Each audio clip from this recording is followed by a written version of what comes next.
Bueno, bienvenidos aquí a Coventus. Le voy a ceder muy rápidamente la palabra a Miguel para que les ambiente un poco en qué sitio nos encontramos. Buenas noches. Bienvenidos a Coventus. Coventus es espacio compartido, una solución para emprendedores, empresarios.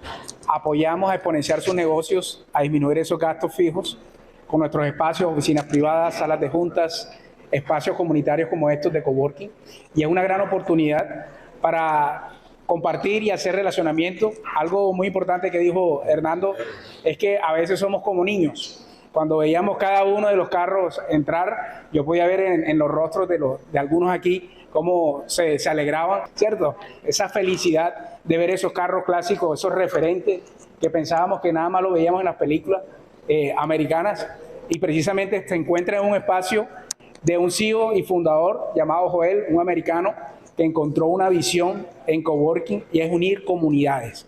Y ustedes están aquí para unirse con este gran proyecto que tiene Hernando de Pulguero Automotriz, que une personas para conocerse. Entonces sean bienvenidos, este es su espacio, esta es su casa para poder relacionarse, hacer comunidad. También aprovecho, se dieron cuenta que está Auto Berlín ahí afuera, están sus asesores. Nos podrán mostrar ahí algunos de sus vehículos. Ahorita, con el mayor gusto, pues también les van a hablar un poco de lo que tiene Auto Berlín acá para ustedes. Vamos a arrancar ya de una vez con nuestro primer panel. Cuando uno quiere hablar de los orígenes de cuarto de milla o de piques y todo esto, yo pensaría que tiene que uno dividir antes de y después de. Antes del autódromo, después del autódromo. Y esa fue como la línea que trazamos. Antes del autódromo pasaron muchas cosas. Y esas cosas pues tienen sus protagonistas y tienen personas que se encuentran aquí que nos van a exponer de muy buena manera sobre esos antecedentes, cómo nació todo eso. Entonces yo voy a invitar aquí a que nos acompañen Fernando Delgado, que se encuentra por aquí. Un aplauso para Fernando, por favor.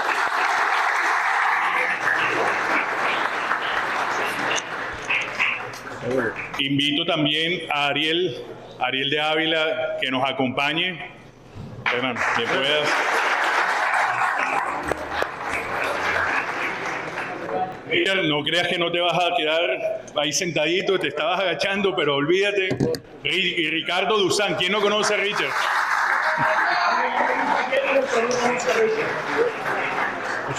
¿En esta o en la otra?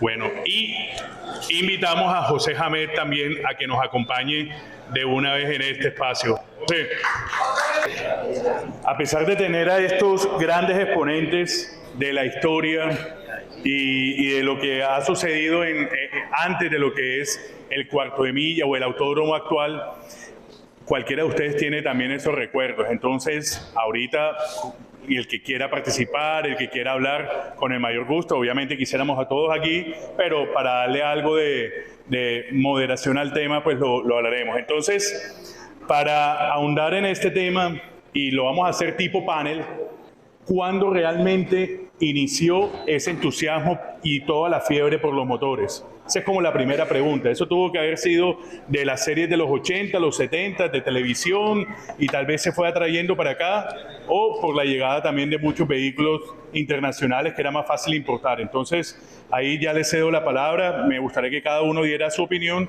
y vamos ahondando en esa parte. Sí, cuando comenzamos, pues teníamos la intención de más que todo los rallies, y había una preocupación de que yo había participado en muchas carreras de calle más que todo, y había ido mucho a autódromos en esa época, pues yo diría Nueva Jersey y la Florida.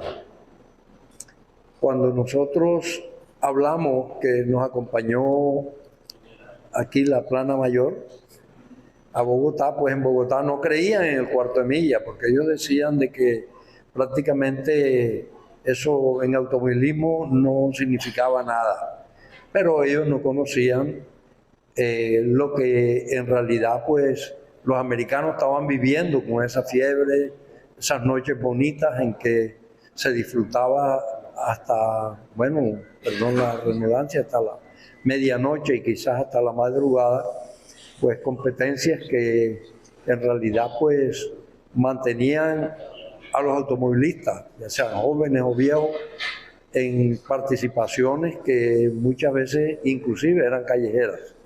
Cuando nosotros hablamos aquí a la Federación Colombiana, pues nos dijeron eso, de que no perdiéramos el tiempo, pero nosotros insistimos, gracias a los compañeros que fundamos en esa época, muchos de ellos ausentes, ya fueran pilotos, como en memoria de Claudio Andón, que participó mucho y nos ayudó mucho pues, en la construcción de la primera pista.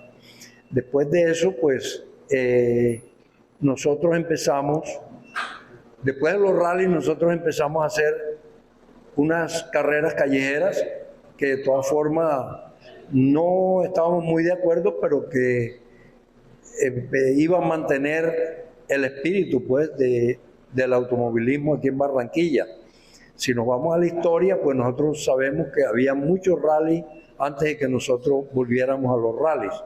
Ellos estaban organizados por la familia de Letra, pero debido a un accidente grave, pues abandonaron pues esa parte. Sin embargo, se integraron de nuevo cuando el señor Fernando Delgado y el señor Claudio Andón, Cuco Navarro y varios de ellos, incluyéndome a mí, pues nosotros empezamos a dirigirnos a través de la misma Federación Colombiana que no creía pues en nosotros, y la verdad es que comenzamos después de la calle pues a mirar a ver si podíamos conseguir algún sitio donde pudiéramos construir un autódromo, que en realidad pues ya se hizo realidad gracias a como dije, a las personas anteriores mencionadas, y que ha seguido la trayectoria a través de otros caracteres y otras personas que en realidad no todos están presentes, pero que han colaborado mucho y que gracias a ellos nosotros nos mantenemos todavía en el automovilismo en la costa atlántica. Una pregunta para Fernando. Cuando arrancaron todo esto, lógico, no habían espacios en el Atlántico, ahorita me comentabas, no habían esas autopistas o la prosperidad, ni mucho menos. Cuando se inventaron ese primer rally, cuéntame un poquito esa experiencia, ¿se basaron en qué y cómo lo hicieron? Básicamente, la idea de toda esta fiebre es de José. Nos reunimos una noche y soñamos con tener un óvalo y una pista de cuarto de milla. O sea, si te das cuenta, son disciplinas netamente americanas. Pues cuando empezamos a hablar y a pensar, nos tocó ir a Bogotá a hablar con la federación. Nosotros no teníamos nada, éramos puro cuento. Y allá no nos creyeron, pero para nada el cuarto de milla. Literalmente nos dijeron, hey, eso es un pajazo. Eso no es una disciplina automovilística que tenga futuro en nuestro país. El futuro es el autódromo. Pero bueno, si ustedes quieren, empiecen con lo que ustedes crean, y básicamente necesitan fomentar la disciplina del deporte. De ahí fue que hicimos el primer rally. Era como el año 86, yo creo. Estamos hablando que empezamos a hablar de esto en el 84. Ok, y ese primer rally entonces por las vías, que en aquel momento era la vía vieja de Cartagena o Le dimos cordialidad. la vuelta al Atlántico, o sea, toda oriental. la oriental hasta Calamar, doblabas a la derecha y empalmabas con la autopista, lo que hoy en día es la autopista, que había tramos que no estaban, o sea, estaban trazados pero no tenían asfalto. Acababan de hacer el puente Cascabel, que pues hoy en día se llama Cascabel, y te menciono ese nombre porque con José, cuando empezamos a buscar terrenos para comprar, nos ofrecieron un terreno precioso, pero era después de ese puente que no existía. Entonces, en esa época, ¿y cuándo van a hacer el puente? O sea, nosotros compramos esa vaina y el día que llueva no sale nadie ni entra nadie. Por eso nos decidimos y salió la oportunidad del terreno de Puerto Caimán. Que compramos Es aquí, ese. Fernando. Pues precisamente es la época de Puerto Caimán. Ese Cuéntame entonces, ahí arranca y era el primer ejercicio de hacer sobre la vía esos primeros piques. Ya habíamos intentado hacer unas carreras clandestinas completamente en Olaya con la 56. Pero en verdad que eran peligrosas, eran de noche. Obviamente la policía no nos los permitía. Y ese antecedente del accidente que hubo en la carrera en Salgar, cuando estaba la escudería Tiburones y la escudería Colombia, nos marcaba. De hecho, en ese momento ninguna autoridad te quería firmar un permiso para nada que tuviera que ver con automovilismo en ninguna parte. Entonces, pues clandestinos. Finalmente decidimos, cuando ya habíamos comprado las primeras hectáreas, vámonos para Puerto Caimán, pero es que el tráfico no era para Cartagena, el tráfico llegaba solo a Santa Verónica porque después no había puente. Entonces sí, lo que hacíamos era, pasábamos la carta solicitando el permiso y esa carta era nuestro permiso. Hablábamos con el alcalde de Tubaraque y el man decía, y si hay algún problema a mí ni me llamen ni nada, yo no aparezco por ahí. Y cerrábamos la vía, nos llevábamos los policías de aquí y cerrábamos. Y en esa época los piques se hacían, bueno, veo que es a pleno mediodía, pero cualquier día normal, o era mensual, un domingo, así como ahora, o cualquier día se reunían. Esperábamos que nos reuníamos a bajaba el tráfico. Entonces, vamos a hacer este domingo. Y éramos tan precarios que, no, porque fulano tiene el carro malo y el otro también. Entonces, bueno, entonces el otro domingo, no, que el otro juega Junior, que no, tampoco, vamos a para el otro, y así. Eso no ha cambiado mucho. eso nos sirvió bastante porque nos hicimos visibles. Obviamente, le dañábamos el domingo a más de uno que iba en su ruta para Turipaná o algo y se tenía que calar ahí media hora de tráfico, porque tenías que dejar que el carro corriera y después regresar. Iban los buses a Turipaná y todo, pero bueno, ahí lo logramos hasta que se nos volvió inmanejable la gente y el peligro que estábamos teniendo. Ahí se ven las normas de seguridad ahí totalmente. Ahí había. Ese tiempo ni pensar en seguridad. Una persona que no está, que muchos lo conocieron, Humberto Gamarra. Hicimos una colecta para comprar una cabulla, pero nada más nos alcanzó para 200 metros y necesitábamos 800 metros de cabulla, ahí se ve un pedazo, creo, un pedazo de cabulla, correcto. Y la gente iba llegando y se parqueaba como fuera, y las inscripciones teníamos era radio y bandera, no había luz, no había nada, no había semáforo ni nada, y obviamente es más, hay registros de esa época de 10 segundos que todos sabemos que eso es un error, ¿sabes? Porque el cronómetro era por radio. Hay una persona, un primo de Claudio, Nacho Andón, que era el jefe del comisario. Entonces, Ey, repitan que no oí cuando salieron y ya los carros habían corrido. Entonces sí. Bueno, ahí, Richard, para ti, el tipo de vehículos que en este momento en Puerto Caimán estaban compitiendo, eran más que todo qué tipo de preparaciones o ajustes o modificaciones ya le estaban haciendo, o corrían muy stock, muy normales, o cómo se empezaba a ver también el movimiento mecánico en esos autos. Buenas noches. Bueno, respecto a tu pregunta, en esta época todavía estaban en pañales, en modificaciones de motores. Era lo que daba a pulmón únicamente. O sea, el mecánico se ganaba, se jugaba vehículo más de lo normal. Pero en ese momento todavía estaban pañales, no había carburador. Más, yo creo que el mejor carro era el que tenía Oséame Pontiac Grand Prix. El Corvette de Claudio. Claro, era el Corvette de Claudio. Es el mecánico que tú sabes. Indudablemente. El apuro, así, al demo. Eso. A puro pulmón, o sea, puro pulmoncito, o sea, no había ni llantas, ni así, nada de ningún estilo.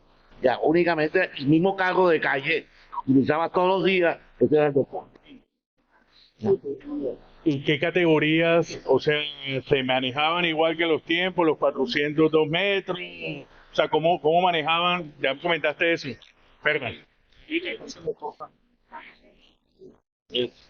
Eso es una parte pues interesante. Vamos. ¿Cómo vamos a clasificar los carros? Pues inicialmente era 4 cilindros, 6 cilindros y 8 en B. No importaba el tamaño. ¿Qué más 8 en vez? Sí, había más 8 en B. Inmediatamente, más no, 4 cilindros, había Mazda 1.3 y 1.5.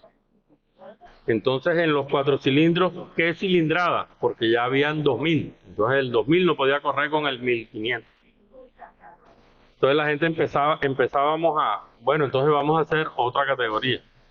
Pues llegaba alguien, acércate al carro de fulano, tiene supercoil.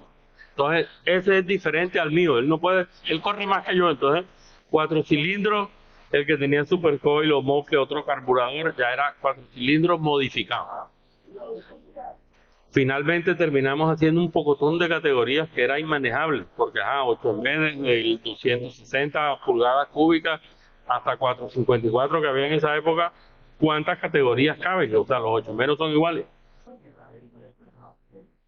Y empezamos, pero ni siquiera ahí. Fue que cuando ya estábamos en la pista fue que decidimos hacerlo solamente por cronómetro. Inclusive empezaron, al ver el éxito que estábamos teniendo, nos llevaron a Bogotá a hacer un cuarto de milla y allá se prendió la fiebre y, o sea, él todavía la tiene. Esa historia que vale la pena, esa comitiva viajera que estuvieron en Bogotá. Aquí, bueno, se dieron cuenta precisamente el Corvette que se encuentra aquí afuera, para los que no saben, es una de las leyendas de los piques de cuarta milla. Ahorita hablaremos más adelante, pero aquí todavía en Puerto Caimán, entonces se agrupaban por 4 cilindros, 6 cilindros, 8 en B. Y digamos que hasta ahí el tema de los vehículos era el uso diario, ¿cierto? O sea, no había ni grúa, ambulancia, nada. Nada. Después nos pedían una ambulancia y contratábamos a una de un viejito que se quedaba dormido en la ambulancia. Nunca, gracias a Dios, nunca la utilizamos y esa ambulancia se varaba. O sea, siempre teníamos que ayudarlo a que se devolviera. Una Chevrolet vieja, sí, pero teníamos ambulancia. Okay. Y tratamos de quitarnos a los, o sea, voy a utilizar un término, a los cachacos sin que sea peyorativo, que los manes estaban llenos de reglas y nosotros no podíamos poner tantas reglas porque la gente entonces no quería. O sea, querían correr, entonces, ¿con quién me toca? Era lo primero que te decían, no, porque no sabemos con quién te toca, no. Si pones con fulano no corro, porque él corre más que yo. Entonces, había momentos donde no teníamos quien se pusiera porque la gente se negaba a correr con determinada persona. Esa, esa camioneta es de Humberto Gamarra, de los primeros motores preparados, y los carros que vimos en la foto anterior, que era el Corvette de Claudio, que ya tenía cosas, y el Camaro de José, el SS.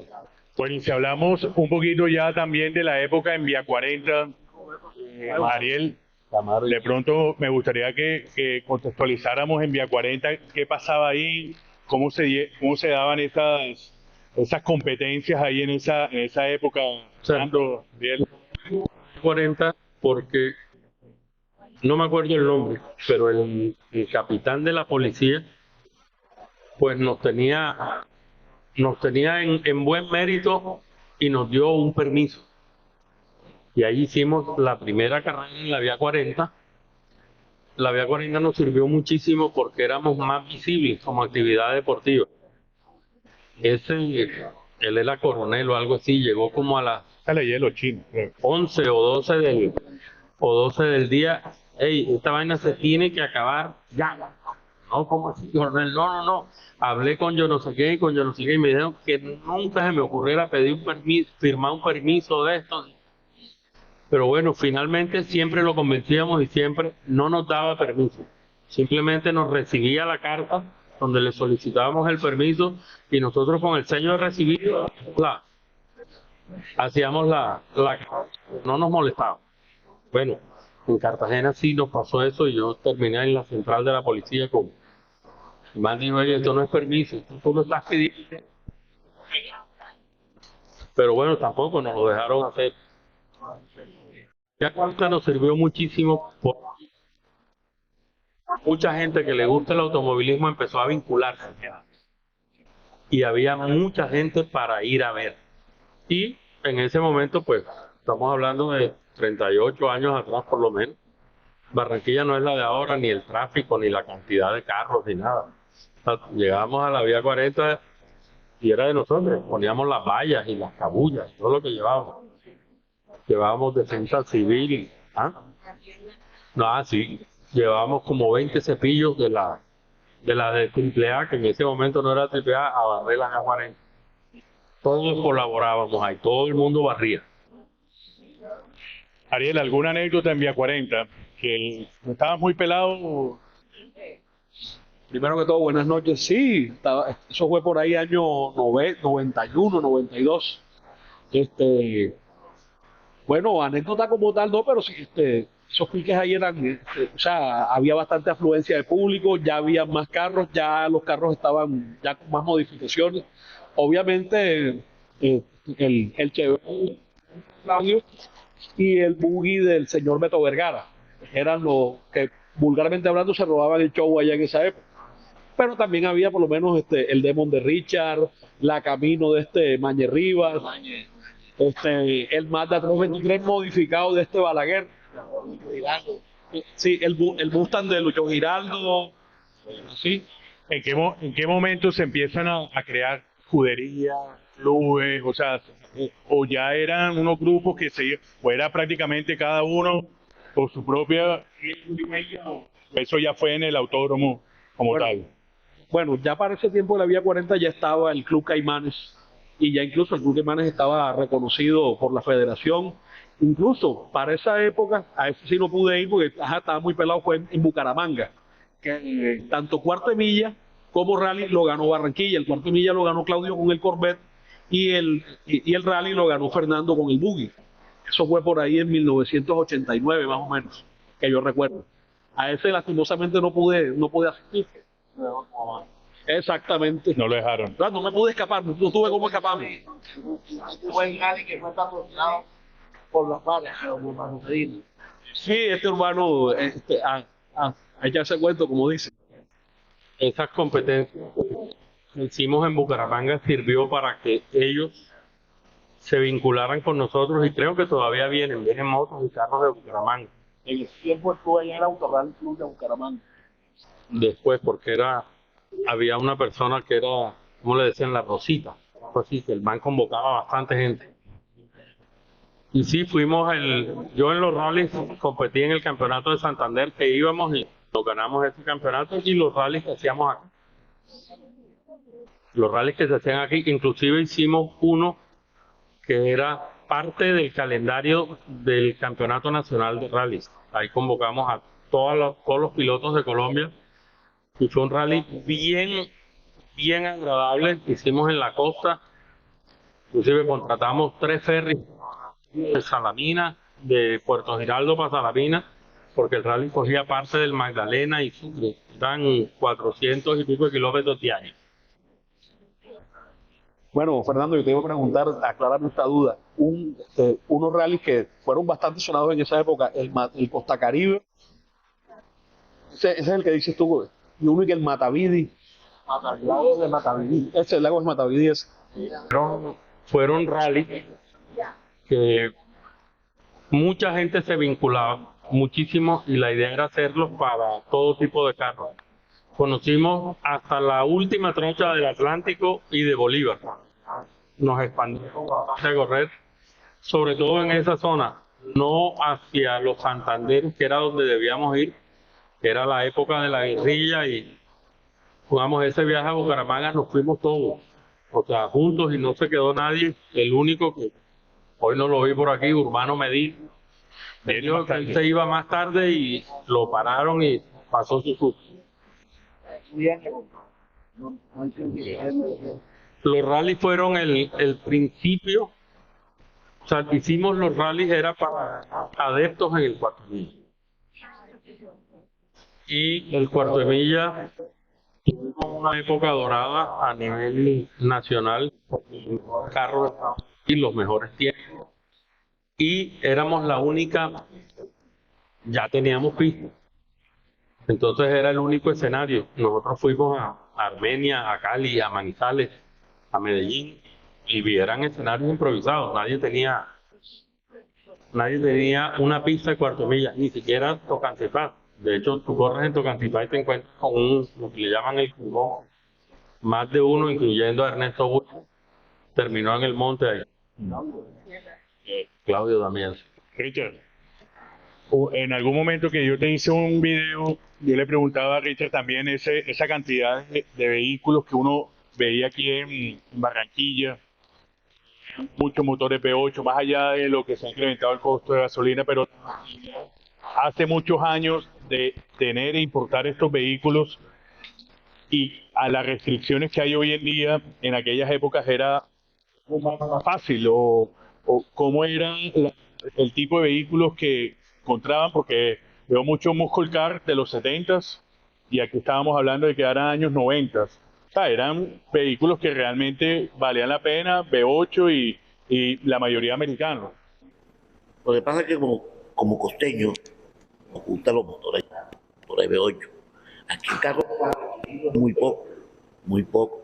Y tú desde un aforo, cualquier carro, Chevrolet, todo eran motores V8, que por lo general casi eran motores. Los motores pequeños eran el Mazda, con motores 1500, el Dacia, el Renault con motores 1300, el Spring, ya, y el Spring andaba, porque el Spring andaba, modificadito andaba. Y por lo general, o sea, la lucha era entre los motores V8, o sea, el ver patinar, el arrancar, el deslizarse atrás, ya, eso era el show de los motores V8. Y mandaban los americanos. Y mandaban en Barranquilla sí, mandaban los americanos. No sé si de pronto de los que están en el público y de aquella época, ¿quién tiene alguna anécdota o quién quisiera hacer algún aporte que valga la pena? No sé si pronto allá atrás o los Sánchez o no sé. Yo. Bueno, voy a contar una anécdota que uno de el que la protagonizó fue el señor Fernando. En la primera carrera que hicimos de los cuartimillas fue en la autopista frente a la finca donde ahora mismo está ahí. Y nosotros parábamos el tráfico y corríamos. Fernando tenía una Dodge 100 preparada con muffins y le ganaba a todo el mundo. No jode, y todo el mundo, ese culo de camioneta. Y de pronto, tú sabes, llegó un man en otra Dodge 100 con un paseo de olla, que iba con las ollas, las mujeres atrás, así que, y el man se lo puso al lado, entonces, y el man se ha mamado a Fernando. Hombre. Y ahora todo el mundo Hasta ahí llegó. Aquí en el auditorio está Jason. ¿Dónde está? El papá un día le dijo, gánale a Miguel. Miguel tiene un transangue. Miguel le ganó. Y lo que la gente le dijo después, perdió, que era el Río en Barranquilla, eso fue terrorífico, porque le cayó todo el mundo y que un Transan se lo hubiera ganado era muy imposible para él. Otra de las anécdotas que yo tengo es con el doctor Aquileo Manota. Esa es la pista. Sí, no, esa es la pista. Ah, ok. Una abuelita. Y va a venir hoy la abuelita. Sí,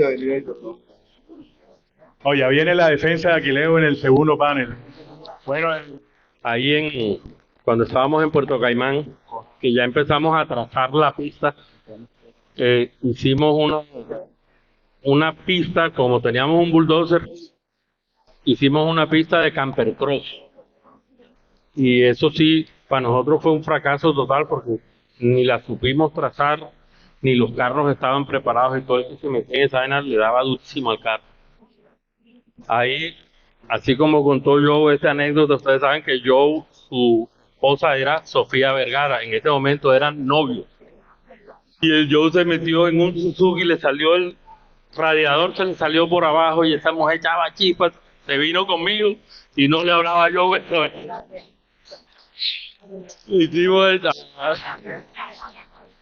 Le hicimos el chance. José tenía también una Cheyenne, que esa dejó el motor, se le salió por abajo también en la pista esa. Pretendimos hacer una rampa, pues lo que uno veía, pretendíamos hacer una rampa, pero nunca calculamos ni el ángulo de salida, ni un carajo. Todo el carro salía, pero cuando ya eso era, aterrizaba de trompa, sí, hasta ahí llegaba. Dale, Alberto. Buenas noches. Vengo siguiendo los piques como a principios de los 2000 y siempre me ha llamado la atención el tema del récord de pista. Estamos viendo imágenes de los 80, de los 90. Quería hablar, ¿quién era el rey del mejor tiempo? ¿Cómo fue la evolución del récord de pista? ¿Cuál fue de pronto el primer récord de pista y cómo fue su evolución a lo largo del tiempo antes de llegar al autódromo? Gracias. Necesariamente, cuando hablemos de eso, hay que hablar de Claudio Andón, que era el que tenía el carro más rápido, el que manejaba mejor, el que nos enseñó muchísimas cosas, y José, que tenían los carros. Empezamos a hablar de tiempos en la vía 40. Aquí hay muchos que llegaron a correr en la vía 40, hubo un momento en que era extremadamente peligroso, porque la gente que estaba al final o en la mitad de la carrera no veían, entonces se juntaban y bajaban la bandera y tú lo que veías era una pared de gente. A medida que el carro se iba acercando, se empezaba a abrir. Igual pasaba el carro y se cerraba otra vez. Entonces, ahí imagínate los tiempos. Ahí es famoso un tiempo de 9 segundos y pico que hizo Claudio, que todos sabemos que no fue así, y Nacho fue el que dio ese es el número y ese es el número, y resulta que él no tenía el cronómetro prendido. Él lo prendió después cuando oyó que los carros aceleraron, entonces lo prendió. Pero en esa época un carro que hacía 16 segundos era rápido, muy rápido. Carro de 17, ¿no? José sí, José se compró lo que fue un autódromo, era Hollywood, José, el Hollywood Motorsport Park, los equipos que se compraron. Sí. Miami, Hollywood. En Miami, Hollywood, cerraron una pista y José compró semáforos y los tableros que están ahí y todo, y eso se vino para Colombia. El problema es que nunca los pudimos poner a funcionar como era, hasta que conseguimos un equipo de ingenieros que nos pusieron a funcionar eso. Entonces teníamos el semáforo Crondex y ya con fotoceldas y todo, que es básicamente el mismo equipo que tenemos ahora. Ese equipo tiene la marca Crondex, pero es hecho en Barranquilla. Los tableros sí vinieron de allá, los reconstruimos y los colgamos y todo. Cuando nosotros empezamos a correr con tableros, en Bogotá no había forma de medir. Y entonces ellos decían, ¿cuánto hace el carro? No, que hace 13. No, el de nosotros hace 10. La primera vez que ellos vinieron aquí se fueron de bruces porque los carros no hacían los tiempos que ellos decían. O sea, no ganó nadie de los bogotanos. Nadie. Después ellos empezaron, Germán Giraldo, Sergio, que armaron ese grupo grande que todavía existe, el G3. Ellos se hicieron los dueños de las competencias de cuarto milla en Bogotá y empezaron a preparar motores 8MB, que es la Petra y el Buick de Marcelo, y todos esos carros son de esa generación. Ellos no tienen ningún carro 4 cilindros. Me imagino que hoy en día sí, porque hoy hay demasiado carro 4 cilindros que hace 10. En esa época ni soñarlo. Estás hablando de Renault y Mazda 323 y los Sprint eran muy buenos porque no pesaban. El primer récord de pista de Chile era 10.90. Ah, no se escucha. 10.90 lo hizo Claudio. yo sí le quiero pedir un fuerte aplauso a estos precursores.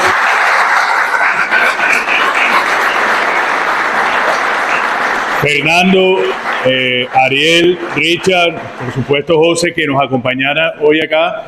Vamos a seguir, ellos son una muestra de lo que eran los precursores de aquellas épocas. Entonces, de verdad que muchas gracias por aceptar la invitación. Seguimos con el segundo panel y aquí les presento a Rómulo Lombardi.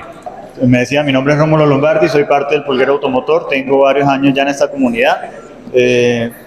Piloto, parte de la pista, también aficionado, con mi familia he estado varios años ahí participando, entonces para mí es un gusto estar acá y darle la bienvenida a Aquileo Manotas, John Manotas, Heinz Loaiza y Juan Fernando García del Autódromo Motorsport Park. Bienvenidos.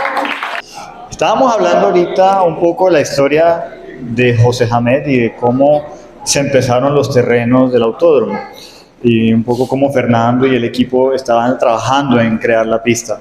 ¿Cómo fueron ya los inicios del Autódromo Motorsport Park puntualmente? Ya en esa transición después de Puerto Caimán, después de Vía 40, ¿cómo empezaron los piques? ¿Cómo empezó la conformación del autódromo?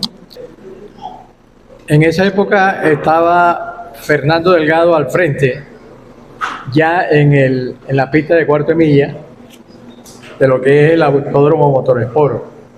Él duró un tiempo bastante largo dirigiendo las carreras, pero llegó un momento en que no sé por qué pasó, que Fernando se retiró un poco y los piques se apagaron un poquito. Y yo me acuerdo que dejamos de hacer por un tiempo más o menos larguito, pero cualquier día nos reunimos, Richard Chewin, Luque, Ernesto, creo que Heinz, nos reunimos en la calle 74 con carrera 49 en la oficina de Edgar Luque. No teníamos un solo peso. No teníamos un solo peso. Y yo le sugerí, creo que fue a Richard, que reactiváramos los cuartos de milla. Pero llegamos a la conclusión que como arrancábamos en ese entonces, cada cuarto de milla costaba como 2 millones de pesos. Yo le sugerí y le dije, vamos a poner cada uno de 500,000 pesos. Y arranquemos. José Hamed estaba en los Estados Unidos, que él hacía parte también del grupo. Y yo le dije a ellos, le dije, bueno, yo llamo a José a los Estados Unidos, que yo sé que él pone los 500,000 pesos.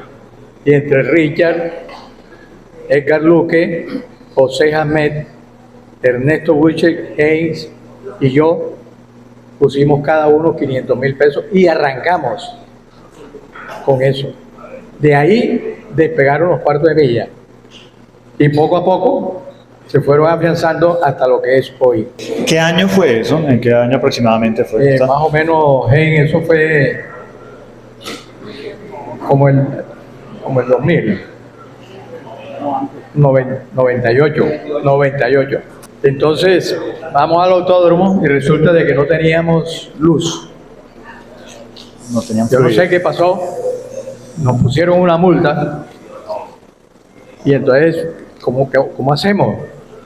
Yo fui a Electricaribe, averigüé y en ese entonces estábamos debiendo como 1.800.000 pesos, algo así. Y yo le dije a Electrificadora, le dije, yo me comprometo a pagar esa, pero póngannoslos a plazo. Esa obligación la pagué yo y arrancamos. Porque el problema es que teníamos la plata para iniciar los cuartos de milla, pero entonces no había luz. La electrificadora nos había cortado el servicio, porque nos habían multado, algo así. Me acuerdo que dijeron cuando recojamos esos 500.000 pesos que hagamos la válida, después lo recuperamos. Después de que hicimos esa válida, hicimos como 4 o 5 años más y siempre íbamos en saldo en rojo. Y entonces decía, ay, ¿cuántos fueron? 2 millones, otra vez cada uno.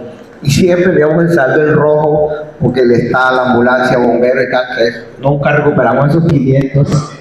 Y después fueron mucha plata más que se invirtió ahí para hacer los piques. Increíble, gracias por tu aporte. Hablábamos hace unos minutos de Club Caimanes y de pronto los primeros clubes. Cuando inició el autódromo, ¿cómo fue esa diversificación de clubes que existieron? Porque antes era Caimanes, pero después se creó High Stock, se crearon las escuderías de V8. ¿Cómo fue esa transición?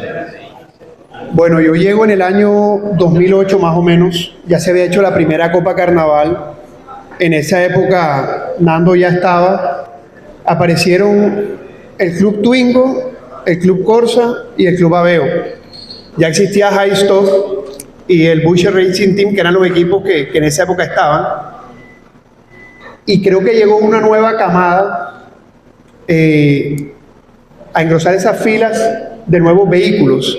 Entonces empezaron a haber más pilotos nuevos que fueron mejorando su carro. En esa época ya apareció también Pedro Mogollón con toda la gente de Cartagena. Entonces fue creciendo un poco más el tema de los clubes y se crea nuevamente, o no sé si antes existía, pues la tabla del campeonato por escuderías en ese tiempo. Me acuerdo yo, para ponerle como picante, como algo extra a los piques de cuarto de milla, pero fue como desde el 2008 que se empezaron a hacer todas esas escuderías que hoy en día están.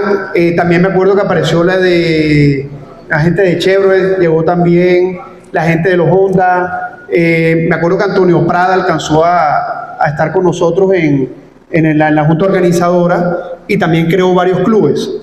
Entonces, más o menos fue en esa época que es lo que se está viendo hoy en día con todos los equipos que hay, Street Cars, Auto Berlín, Renault Parts, la escudería, Moscow Racing Team, todas esas escuderías que hoy son, pues ya razón de lo que se hizo en ese momento. Gracias. Ahorita tocabas un tema también muy importante y histórico de la pista, que son la Copa Carnaval y la Copa Verano. ¿Cómo nace esa idea de hacer una Copa Carnaval o una Copa Verano? ¿Qué los motivó? ¿Cuántos años tienen con esa copa? John, si quieres, por favor. Van 18 Copas Carnaval. Ininterrumpidas. Ininterrumpidas desde el 2007 más o menos. Entonces, todos los años se quería hacer algo nuevo, algo novedoso. Mucha gente se vinculó para traer a la gente de Venezuela, que fue cuando empezaron a venir esos vehículos a engalanar pues la Copa Carnaval. Me acuerdo yo a Ferna, que ahorita hablaba de la gente de Bogotá. Se acabó ese mito de que en Barranquilla corríamos sin las reglas. Logramos romper ese mito y de hecho viene el G3 después de muchos años, cuando viene el terremoto y hace el récord nacional. Ahí se acabó ese mito. De hecho hay una anécdota, no sé, Heidi, aquí no te acuerdas, que aquí estuvo el presidente de la Federación de Automovilismo, el presidente del Club Car de Colombia, creo que es, y el representante ante la FIA de Colombia, que por favor le permitiéramos llevar lo que ellos tenían que mostrar, aparte del Autódromo de Tocancipá, la única pista de cuarto de milla que había en Colombia, que era el Autódromo Motor Sport Park. Entonces eso permitió unir todo, porque la gente de Cali venía, subía la gente de Ibagué, subía la gente de Armenia, todos ellos venían a correr, pero Bogotá se quedaba.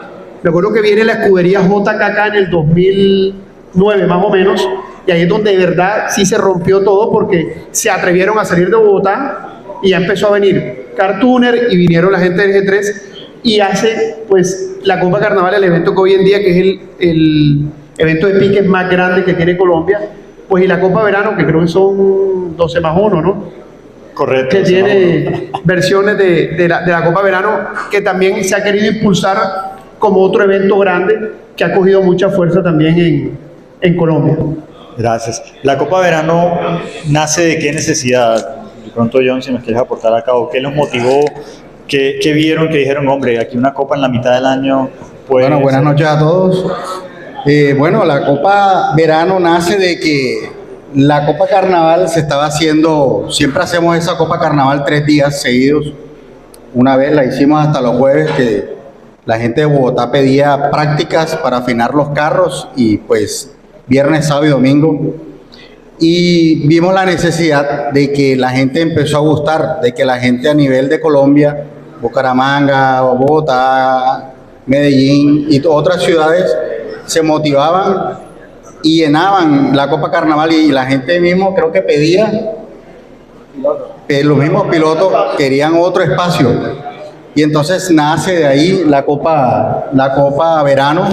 Igual se empezó a hacer 3 días y bueno, se hizo la primera y tuvo buena acogida de los pilotos y de ahí pues hemos seguido igual, así como hacemos la Copa Carnaval, hacemos la Copa Verano. Buenas noches. Hay un evento del cuarto de milla que no se ha mencionado y es que se hizo un cuarto de milla en la noche, nocturno. Lo organizó Luis Felipe Gómez. Ese también fue muy interesante, esa competencia en la noche. No sé si algunos de los que están aquí corrieron en esa cuarto de milla. Fernando, el que sabe la historia donde empezó ese cuarto de milla de noche, ¿no? Porque es que después nosotros hicimos muchos años más adelante, pero tuvimos que colocar, pues nos costó también un ojo de la cara colocar todos esos postes porque era peligrosísimo. En la noche cuando corrían, desde que entraban allá al fondo, una boca de lobo, no se veía nada y era peligrosísimo. Entonces logramos colocar los postes que hoy día todavía existen allá para poder iluminar toda la pista y lo hicimos de noche. Los primeros tuvieron buena acogida, después ya había muy pocos carros y por eso dejamos de hacerlos. No iba mucha gente. Antes de la pandemia, pues sí, la gente que le da miedo por la carretera o algo y se fueron acabando ya hace un poco, hasta hace poquito meses hicimos uno y no tuvieron mucha acogida. Pues dejamos de hacerlo porque en realidad nos traían pérdidas, nos traían gastos y no nos producían. Ustedes estaban hablando un poco de esas relaciones con la gente del país y la parte internacional. Cuando ustedes ya asumieron en la época de los 2000, ¿cómo fue esa relación o cómo lograron conectar, por ejemplo, con la gente de Venezuela cuando trajeron Zapato Grande y clase de escuderías? O también las incursiones que han hecho, por ejemplo, en Medellín, en Bucaramanga, en Espinal, Tuluá. Bueno, el primer contacto que yo recuerdo fue como en el 2003, no sé si Fernando me corrige, que fue cuando vino el equipo de Karim Carduli, que vinieron a Barranquilla y estuvieron en Santa Fe de Antioquia. Después pasó un largo rato hasta el 2007, cuando creo que también a través de Fernando y de otras personas se logra que venga Alejandro Fuenmayor, que fue el primer campeón de la Copa Carnaval. Al año siguiente, bueno, que en paz descanse, Gianni Musón era la persona de contacto en Venezuela, que era el que colaboraba con los vehículos. En el 2009 ya vienen más vehículos junto con Alejandro Fuenmayor. En esa época vino el Opel de Giovanni Bello, que queda campeón ese año, y ya empieza como a existir un poquito más de redes. Ariel, Juanca Quiñones, bueno, yo también empezamos a tener contactos más seguidos con las personas de Venezuela, y es cuando viene el Chevy Álvaro Figueira, cuando viene el equipo de Zapato Grande. La anécdota de Zapato Grande, que Juanca me corrija, 2 días antes de la Copa Carnaval tenían problemas porque ellos iban a venir con el camión de ellos, o sea, la niñera de ellos, que es un espectáculo, pero no lograron tener los permisos. Hasta ese momento no venía Zapato Grande, ya estaba todo, afiche, publicidad y todo. Danilo Namur decide coger, creo que vinieron 5 carros, si mal no recuerdo, coger 5 camionetas, enganchar los trenes y se vinieron para Barranquilla. Yo me animo a decir que esa fue la mejor Copa Carnaval que hubo, porque el 2015, que ese año vino toda la gente del G3, ya vinieron los Pérez, o sea, ese fue un espectáculo por las finales que se vieron como nunca, se vieron los GTR por primera vez en Colombia, el equipo de Turbotec también vinieron, o sea, ese fue un espectáculo de verdad de competencia, pero ahí se quedó ese contacto. De hecho, ha seguido, pero el tema de la frontera no nos permitió más nunca, o no más nunca no, o sea, no nos permitió en estos momentos que ellos vuelvan a venir. Ahora estamos pues con la idea de ver la posibilidad de traer un piloto centroamericano, a ver si también viene a dar espectáculos, un carro súper rápido, que de pronto puede estar hasta más cerca y más económico de los de Venezuela. Pero eso es más o menos lo que ha sido con los vecinos venezolanos. Y los colombianos, de pronto lo que fue Tuluá, lo que fue esa incursión y ese apoyo de ustedes, no sé si yo no sé. ¿Cómo esa influencia de la energía replicó hacia otras zonas del país? Bueno, Tuluá se organiza con Luis Felipe Consuegra, que es de aquí también de Barranquilla, pero él está radicado en Cali. Y él fue el que manejó, pues, allá con un amigo, con el alcalde de Tuluá, y empezamos a hacer los piques allá en Tuluá. Y se puede decir que esa es la mejor pista, pero eso es una pista, eso es un aeropuerto. O sea, tú puedes ahí correr hasta el lado y puedes salirte y eso no pasa nada, y son como 1000 metros, o sea, ahí no necesitas frenar. Y te puedes quedar sin freno y el carro puede llegar a la meta y nunca se le acaba la pista, y es una pista muy segura. Allá donde está el récord nacional hoy en día, que lo tiene Phoenix. Snyder, creo que es 7 segundos el récord, 7-8, que es el récord nacional.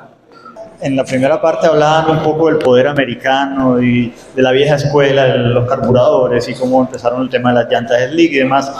¿Cómo notaron esa transición de pronto los comisarios o ustedes como pilotos también, aquí Leo Haynes, cómo notaron esa transición de pronto de que ya no era tanto V8, sino empezaba 4 cilindros o empezaban Audis, VACs? ¿Cómo fue esa transición? ¿Cómo lo notaron?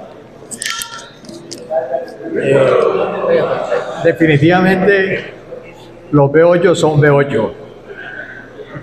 Puedes poner el carro pequeñito, lo que tú quieras, bonito, pero los V8 son los que hacen bulla. Yo quería mencionar que en esa época era difícil tener un carro, un motor bien armado, porque era difícil la traída de los repuestos. Y quiero mencionar una anécdota, y Fernando que me corrija. Creo que el primer carro que tuvo supercargador aquí en Barranquilla fue el carro de Pepe Mesa. Cualquier día se lo quitó, y como uno era así, preguntaba qué árbol de leva tiene, entonces decía la persona, tengo tanto del árbol de leva, bueno, yo también lo voy a poner, pero era así todo improvisado. Y uno le montaba el árbol de leva y al ratico estaba reventando el motor. Y le compré yo el supercargador, y no teníamos la idea de cómo tenía que estar armado el motor para poder tener encima un supercargador. Y así se le montó con unos pistones.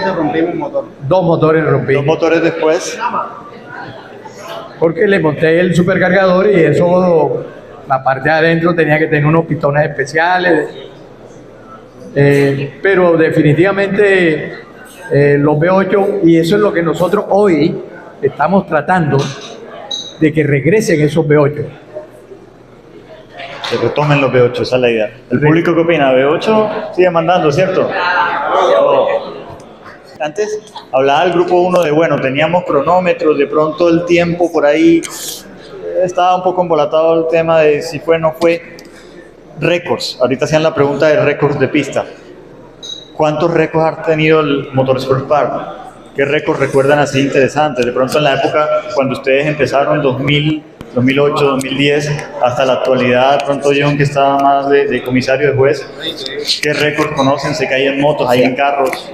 Un récord, recuérdame Fernando, fue el de Karim Carduli, ¿no? Que fueron 9 segundos. Bueno, el primer carro que hacía 8, que era el de Karim Carduli, y me recuerdo que yo me fui al final de la meta a firmarlo cuando pasara el carro. Resulta que ese carro, bueno, arrancó y faltando 50 metros para llegar a la meta, o sea, soltó acelerador y todo, y el carro pasó nada más, ¡fum! 9 segundos, 8 segundos. Wow. ¿Qué año fue eso? ¿Qué año fue, Fernando? Wow.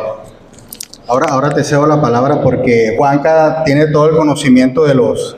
Él le anotaba, él es afiebrado de los V8 también y lleva una lista de todos los récords que han habido aquí en el Cuartemilla. Una anécdota ahí de mi papá. Cuando nosotros compramos el Mustang era 4 cilindros turbo, creo, 4 mecánico. Entonces, bueno, vamos a ponerle un 302 para que tenga fuerza y todo, con airecito.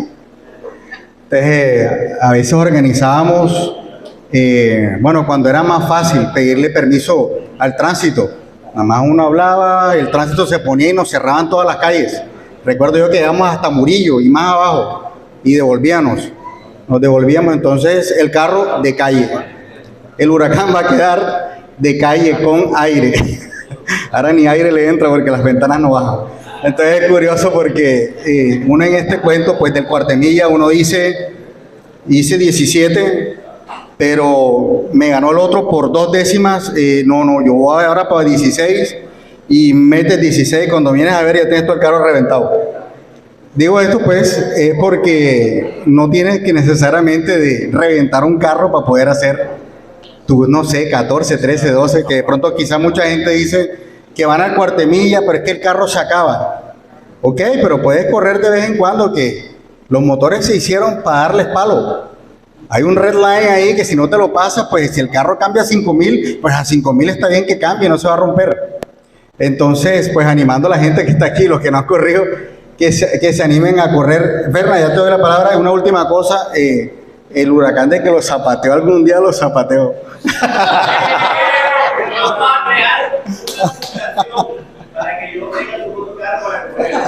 Eso. Fernando, pregunta. Una pregunta. Ya te traspasaron el mundo. Todavía no. Lo parqueo, lo meto en el garaje. Buenas noches para todos. Bueno, yo comencé a asistir desde el año 99 a finales, cuando infortunadamente se accidentó y falleció Claudio Andón. En ese tiempo, si mi memoria no me falla, en la pista como tal, el récord era 12.02 de él. En el año 2000, que viene el Canario y existía el Dinamita, el Corvette del Pollino, Fito hace en el 2003, en el 2000, en diciembre, que vino el Siete Mares y demás carros, hizo el 11.7. Ese fue el récord que yo tengo como de esa época. Ahorita que comentaban el tema de Karim Carduli, él vino en el 2003, hizo 9 bajitos. Yo tengo el recorte porque en ese tiempo sí era muy aficionado. Me aprendía, de hecho, creo que llegué a comentar los piques o a vincularme con la gente de la Junta porque me emocionó mucho este deporte. Entonces tuve muchos años en los comentarios de las carreras. Después vino el récord en el 2011 del terremoto, que hizo 8.8, y luego posterior vino el récord de Daniel Pérez, 8.84, estaba el terremoto 8.86. Claro, y cómo olvidar el tiempo de Ernesto en el récord de esa pista, cuando vino la Petra, el Terminator de Germán Giraldo, que hizo 10.5 en ese pique. Existía el Austin de David Salazar, que fue una final. Y luego, en el siguiente año, bueno, Ernesto después lo invitan a 2 o 3 carreras en Tocancipá, y hace récord de 10.33, mejora su tiempo acá de Barranquilla y lo mejora. Se fue de un chapuzón allá al final de la pista, ¿o no, mi querido Ernesto Bush? Y bueno, pero la verdad, muchas experiencias, muchos aprendizajes, muchos amigos, porque este deporte te da eso, tener muchos amigos. Y aquí te digo, no es que los B8 son porque hacen más bulla, porque simplemente son los mejores del mundo. Y eso te lo puedo decir con cifras, así de sencillo. Muy bien. Gracias. Juanca, muchas gracias. Vale, pregunta para Juan Fernando. Hablabas ahorita un poco de, vamos a traer un piloto centroamericano, vamos a hacer ciertas cosas a la pista. ¿Qué futuro, qué planes tiene el autódromo para este año y años venideros? Bueno, aquí en la junta organizadora, que además de eso somos pues una junta de amigos, yo soy el más joven de todos, hay una persona, no tengo la fecha exacta en qué momento él llega, lo invita Richard Chevy en ese momento, que para todos nosotros es la pieza fundamental, es el eje, es la persona que nos aterriza, es la persona que nos dice hasta dónde podemos soñar, que es César Barrera, que todos aquí lo conocen. César, pues, desde que está llevando la gerencia del club como tal, los cambios en el autódromo han sido, pues, totales. O sea, lo que se construyó en algún momento, ese sueño de José, de Ferna y de todo ese combo, a lo que es hoy en día, que es un sitio que tiene pits, que es un sitio que tiene una pista en óptimas condiciones, que tiene una torre de transmisión, que tiene luminarias, que tiene parqueaderos. Todo es gracias a un esfuerzo, obviamente, de los patrocinadores. Aquí hay unas personas, pues, de antemano también agradecerle, por ejemplo, a Pedro Mogollón. Pedro lleva, creo que, más o menos Pedro empezó en la época en que yo llegué, que fue la locura de los Volkswagen. Pedro está desde esa época apoyándonos 100%. Gracias a ellos, gracias a los pilotos, gracias a las personas que van, que asisten, es que se puede hacer lo que se hace hoy. Aquí mucha gente me pregunta que si esto es por amor al arte. Aquí muchas veces, bueno, mi esposa no tiene ni idea, pero varias veces nos ha tocado bajarnos del bus, antes, ya no ahora, antes, para poder hacer una válida. No solo le tocó aquí Leo y a Hayes, varias veces nos tocó a nosotros poner para poder hacer la competencia. Entonces, esto a final de cuentas es querer al deporte, que viene para nosotros seguir consolidando ese calendario de 12 válidas que no la tiene nadie en Colombia. En Bogotá tienen 5 válidas, de las cuales terminan corriendo 3. Tuluá está viendo cómo hace para hacer una segunda válida.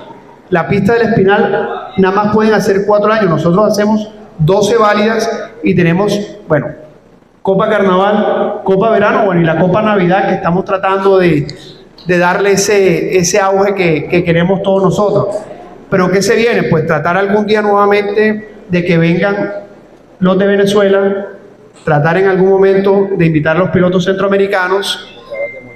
Tenemos un sueño aquí de Hayes, que todos lo secundamos, que es el tema del Demolition. El Demolition Derby, el último que se hizo fue Quique Barros, Ricardo, Hayes, que fueron los últimos vehículos que se dieron duro. Entonces es eso, Rómulo, seguir consolidando los piques de cuarto de milla, porque yo digo que después del fútbol y el béisbol, este es el deporte que saca la cara por Barranquilla y por el Atlántico. Seguir consolidando día a día y año tras año lo que es los piques cuarto de milla en Barranquilla. Entonces, la idea que tenemos es tratar de habilitar ese espacio para un todoterreno, no sé cómo, pero queremos hacerlo. Esa es otra de las cosas que tenemos dentro del trazado que tenemos allá en el autódromo. Bueno, de pronto ustedes nos pueden ayudar porque estamos tratando de comprar 4 carros. los más chocados, los más viejos, como quieran, pero que te prendan, que tengan una caja. No lo necesitamos con papeles, pues esos 4 carros van a estar allá en el autódromo. Entonces, si hay, son V8, ¿ah? Sí, señor. Entonces, si acaso haya alguien que nos vaya avisando, que estamos nosotros tratando de comprar esos vehículos, porque vamos a habilitar, vamos a hacer el Demolition nuevamente. Ese es un evento muy bonito. Genial, gracias, Aquileo. Pregunta, Neisser. Yo viví la experiencia del Demolition Derby y de verdad que fue genial, o sea, eso fue inolvidable, ver cómo los carros se destruían unos con otros, choque tras choque tras choque y bueno, ahí lo que hay es como pericia del piloto, pues, eso por un lado. Y se olvidaron de nombrar a las mujeres, que creo que los récords de pistas están acá en Barranquilla de las mujeres. Las mujeres también han sido muy berracas acá en Barranquilla, sí. Sí, y una de ellas fue Liliana Tajeldín, que ya murió, pero esa mujer era una berraca al momento de montarse a su carro y correr, porque corrió desde V8 hasta Audi S3 y fue una mujer muy valiente, pues. Y actualmente también hay varias pilotos mujeres compitiendo. Bueno, aquí siempre las mujeres corren gratis en el autódromo. Siempre esa ha sido la premisa de que exista mujeres, de verdad las mujeres que estén aquí, que se animen a correr. La mujer más rápida ahora mismo de Colombia es Mari Estrada, con su Audi. Y hay una anécdota, ¿no? Aquí el compañero John Manotas se aventuró una vez en organizar la escudería de las mujeres. Estuvo un año dándole con las mujeres y de verdad que fue súper chévere cómo se vincularon las mujeres a estos eventos. Bueno, gracias al segundo panel, un gusto estar acá y gracias por compartir sus experiencias. Bueno, antes ya de sentarnos, queremos darle las gracias a Hernando, a Rómulo y pues a cada uno de los participantes del pulguero. Los felicito por lo que hacen. Esta vaina es pura pasión, definitivamente. Yo vamos a Nova a parquearnos, esto es un hobby, ¿sí? Esto no es nada, ni la gasolina ni te la pagan, el carro si se revienta, el motor si se revienta, te toca ponerlo a ti.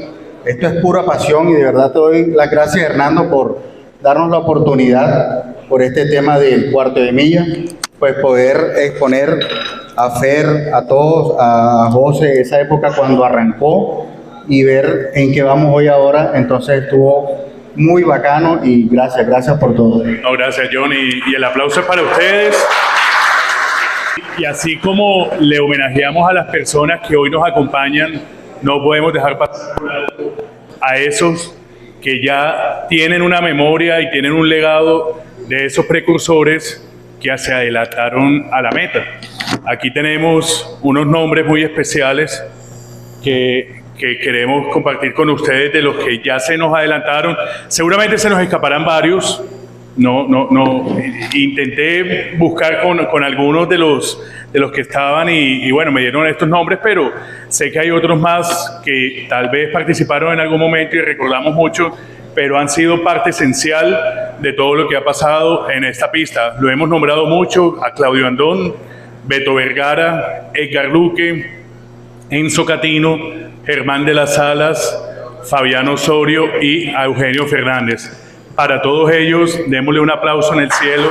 También Liliana Tajeldín. Liliana.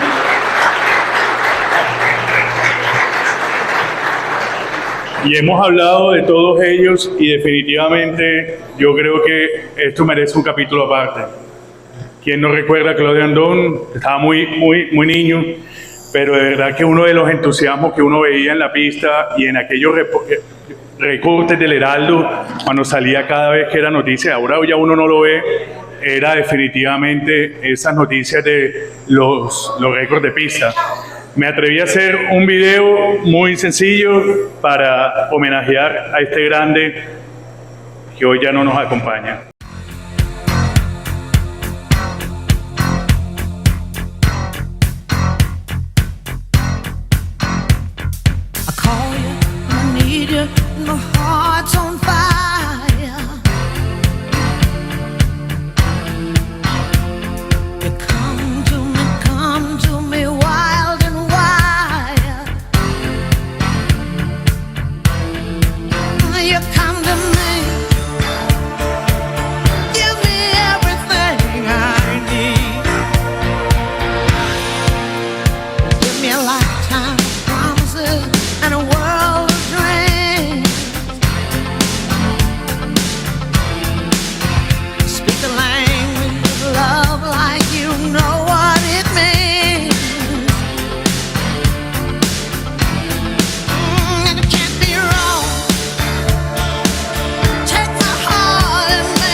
It's been a long day without you,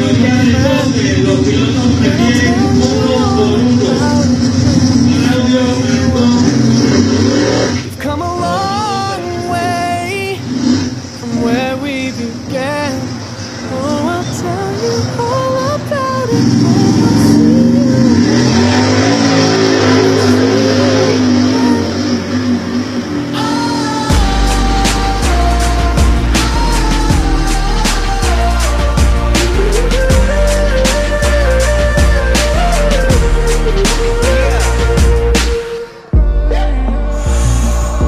First you both go out your way and the vibe is feeling strong. It was small, turned to a friendship turned to a bond, and that bond will never be broken, the love will never get lost. And when brotherhood come first, then the line will never be crossed. Established it on our own when that line had to be drawn, and that line is what we reach, so remember me when I'm gone. How can we not talk about family when family's all that we got? Everything I went through, you were standing there by my side. And now you gon'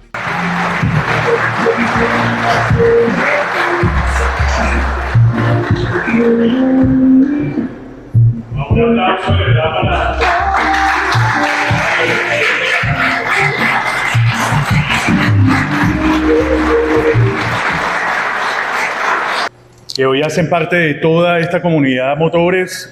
Creo que fue el inspirador grande que tuvimos cercano, y de parte de Pulguero Automotor y Piques Cuarto de Milla, reconocimiento en memoria de Claudio Andón por su aporte como precursor de los piques de Barranquilla. Rugiendo Motores, Barranquilla, abril 10 del 2025. Un aplauso para Claudio.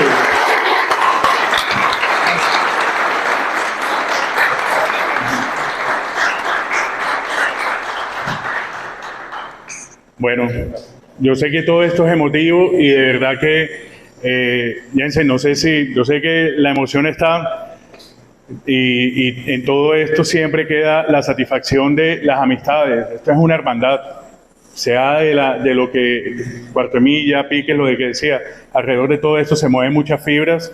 Muchas gracias por venir, y antes de irse, igualmente a cada uno de ustedes como precursores de Cuarto de Milla y de los Piques, queremos entregarles un reconocimiento. No sé si colaboras acá. Sí, claro. Empezamos con Fernando Delgado. Fernando Delgado. Gracias. Fernando, un reconocimiento por tu gestión, tu labor. Quédate aquí para la foto final. José Jamet. José.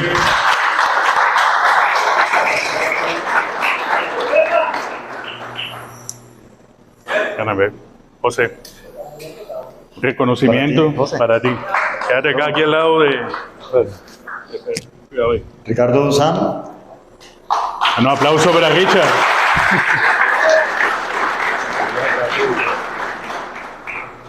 Ricardo Gutiérrez.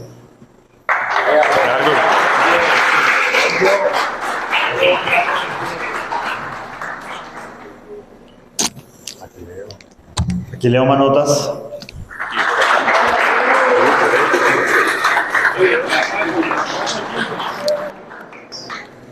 Juan Fernando Haynes. Haynes Loaiza.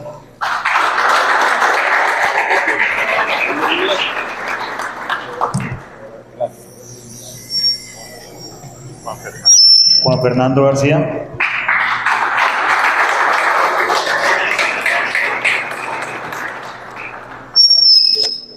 Ariel de Ávila. Aplausos, aplausos. Ernesto Uche.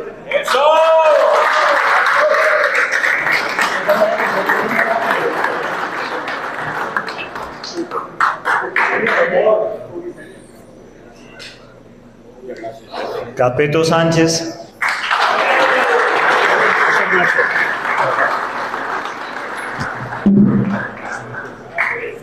Ernesto Fernández.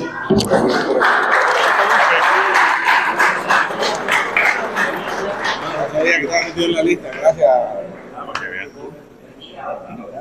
Gracias. Gracias, hermano. Juan Carlos Quiñones.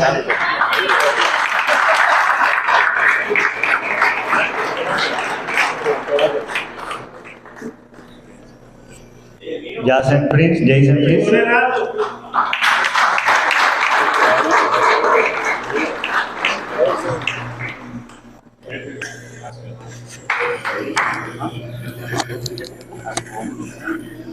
Rómulo Lombardi, Diana Pereira.